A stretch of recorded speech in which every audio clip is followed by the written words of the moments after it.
So I built a new Bionicle MOC. God, it's been so long. And you know what? I'm really proud with how this turned out.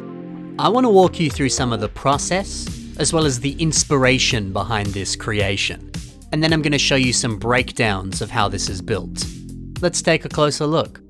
So for Christmas, I ended up getting this McLaren P1 Technic set. I'm not really a car guy, to be honest, but I am a fan of good pieces. And this set is an amazing parts pack. I mean, just look at all of the bright light orange Technic panels that are included in this set. This thing is littered with them. Plus, this set comes with a ton of Technic pieces, connectors, and other strange and unique elements. All of these kind of pieces are a good recipe for a great Bionicle MOC. So I started messing around with some of these bright light orange Technic panels and massing out some interesting shapes, as you can see here. At first, I wanted to make some kind of like Gundam-inspired mech, or I don't know, some kind of cute robot. Something like this artwork by Donald Simgowit. But I couldn't escape the pull of Bionicle. I mean, heck, I was using bright light orange pieces. That's a color that originated on the set Keetongu. In fact, Bionicle fans refer to this LEGO color as Keetorange, kind of a play on the character's name. And I kept doing research and I came across this sketch of Keetongu, this awesome sketch, that was drawn by Fezpari Art. And I really liked how this looked, so I thought, alright, I gotta build this guy. I've gotta revamp the amazing set, Keetongu. So I continued to branch out with the torso a little bit more, and I ended up trying multiple different variants. I don't know, something about some of the earlier versions, they felt a little bit too rigid. The torso needed a little bit more of a bend, it just felt too straight and unrealistic, To help make the torso feel a little bit less rigid, I ended up using these Technic shock absorber pieces. This lovely element comes in a few different colors, and it's appeared in a variety of different Technic sets since 2022, actually. Now, I got mine from this McLaren P1 set. You actually get 4 of them included within this. And yeah, I really like how they look on the torso. I'm very proud of that. I'll show you a few more work in progress photos that I took as I was going here, and you can get a glimpse into the kind of trial and error based process that I have. I went through multiple different versions of these hand designs before landing on that final one. The same can of course be said for the waist armor. Basically, I just kind of throw things at the wall and see what sticks. If I didn't like it, or I don't know, I got some feedback from my friends saying that it sucked, well then I'd find a new solution and fix it. I know that might sound really basic, but I think it is really important to remember that you will not make something good the first time around. You sometimes can, but it's not always likely. It takes a lot of time, effort, and patience to reach something that you're going to be happy with. So maybe right now you're getting frustrated with a MOC that you're making. Whatever you do, it's just not looking good. Well, that's the creative process. You gotta keep trying and trying until it does look good. You gotta get frustrated, and you gotta have that desire to improve. I mean, I certainly got frustrated building this. But in the end, I was very happy with how Keetongu turned out. I'm super proud of the shaping that I was able to pull off with those bright light orange yellow Technic panels. The look of this kind of more armored aesthetic, it's exactly what I wanted to capture with these Technic panel elements. I'm super glad that I was able to achieve my goal of finding creative ways of using these. I'm also very pleased with this waistcoat and how that turned out. The way that those Technic shock absorber pieces just kind of neatly slot into the gaps in between the armor. I really like it. I'm also glad I was able to get a few of these Bionicle pieces into this very system-heavy design. We got some dark bluish grey mutter feet on the upper arms, and then some Rakshi feet down below on the upper legs. These pieces actually have a fairly similar texture to one another. They pair nicely together, and they blend in very well with some of the other system elements that I used on the torso. Yeah, I'm glad I was able to get a good level of consistency with these textures. So, hey, those are my favorite parts of the MOC, but let's break down each section of this build and you can get an insight into how it's made. So, removing Keetongu's head from his torso, you can see that it's attached onto this mixel joint piece. That dark bluish grey toe ball element that's sticking out, that attaches onto the head itself. The head itself is a little bit more complex, but removing a few of the sections, you can see how it's made. A lot of it relies on the use of this Travis brick. It's a 1x1 brick with studs on all sides. Each section of the head just kind of stems off of this piece. Without that Travis brick, you would not have this head. Now, you might be looking at this section here and thinking, what the heck is this piece? Well, here it is on its own. Again, this is a piece that came in this McLaren set. It's a rather strange looking piece, and the only connection point on it is this pinhole right here. But this pinhole doesn't run through the back. In fact, the back itself looks rather strange.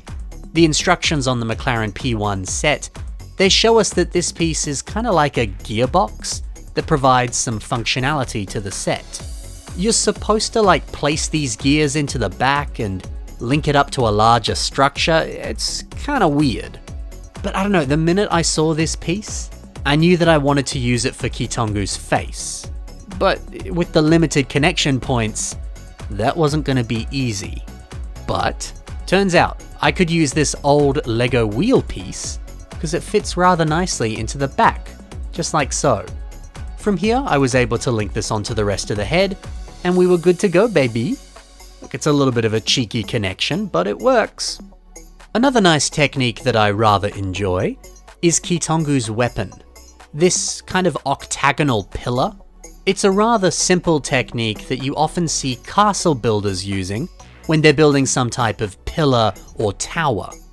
Breaking this thing apart a little bit, you can see there's a series of these Travis bricks once again, and each one has 2 studs on top of it and below it, as well as 2 studs on each of the faces of the brick.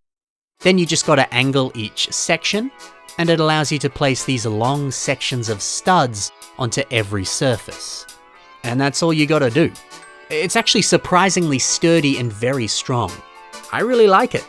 You'll notice that some of the spikes on this weapon, there's a few smaller variants and some larger ones too. I mixed them up a little bit just to make things a little bit more interesting, and I was running out of some of the larger spike pieces, so, this was an easier thing on my limited parts collection. But one little extra thing I had to do, just to make sure that there weren't any gaps on the design, is I had to create a string of these jumper plates, which I then placed underneath those larger spikes. From here it could attach on top and you wouldn't have any unsightly gaps. I like how this turned out. We got a few more techniques. Let's remove the feet from the rest of the MOC and we'll take a look at how these are built. So yeah, once again, the design itself is very sturdy and nice and compact. I did take some inspiration from Bumblebee's feet from Transformers, specifically the live-action versions. You might see some of the similarities. Anyway, removing some of these sections, once again, more snot bricks. Or, as Bricklink calls them, 1x1 modified bricks with studs on the sides. Having studs on multiple different areas of the foot, it made armoring things up way easier. If you ever get stuck on building something, just build a big old mess of snot bricks like this, and just start branching off of it. It does get the job done. Oh yeah, and you might notice some of these Technic bricks on the very bottom. I put these here so that this creation can link onto a larger black base. Here's that base right here. Incredibly simple, it's just black bricks. But there's a few exposed Technic pins that allow the feet to lock in place. The reason I did this is because this MOC was actually on display at Brickvention 2025 in Melbourne, Australia. So I wanted to make sure that it was really locked down and it wasn't going to fall over when the public was looking at the MOC. And it did the job. This thing never fell. It was great. Anyway, let's look at the lower leg design. It's a pretty similar story to the feet. They're built around more of these same snot bricks. as well as a few other plates and bricks. It's actually pretty simple.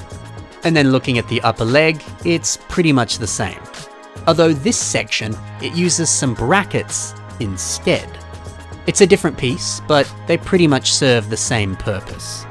Oh yeah, and if you're curious, that Rakshi foot piece, it's locked in place using some of these jumper plates up top here. Simple, but effective. The torso design, it's a little bit more complex. I don't really want to take this apart too much. But if we look at this image right here, you can see that the shoulder armor is attached onto the torso with the use of some of these mixel joints. It allows these shoulder pads to bend and flex with ease. And as a result, it means that the arms are free to move and pose without any restrictions. Now, one last section that I'm going to show you is the hand design. Here's a few breakdown images that show you how this was made. You know, it's nice. The larger size of this character means that they're able to have a 5-finger hand design.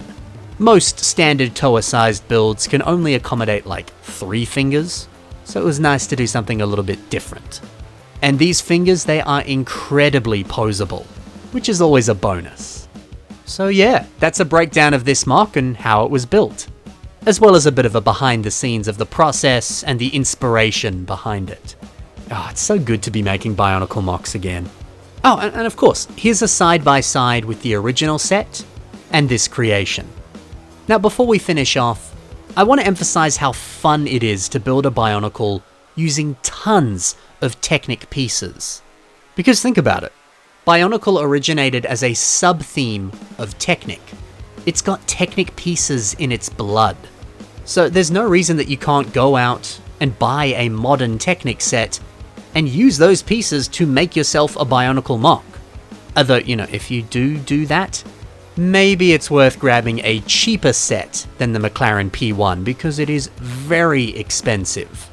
There's plenty of cheaper sets out there that come with a lovely selection of Technic pieces. And they'll get the job done. So yeah, get those instead. Oh yeah, and I should probably clarify, by the way, I did use lots of pieces from my collection alongside the elements from this Technic set. I didn't just buy this set and use only those pieces to make this MOC. You are not going to be able to make this only using pieces from this set. Just want to clarify. But hey, that's all for now. I've actually got another creation that I've built that I'm going to be posting very soon. So if you enjoyed this video, a similar one is on the way. Stay tuned. Thank you so much for watching, guys. Happy building, and bye for now.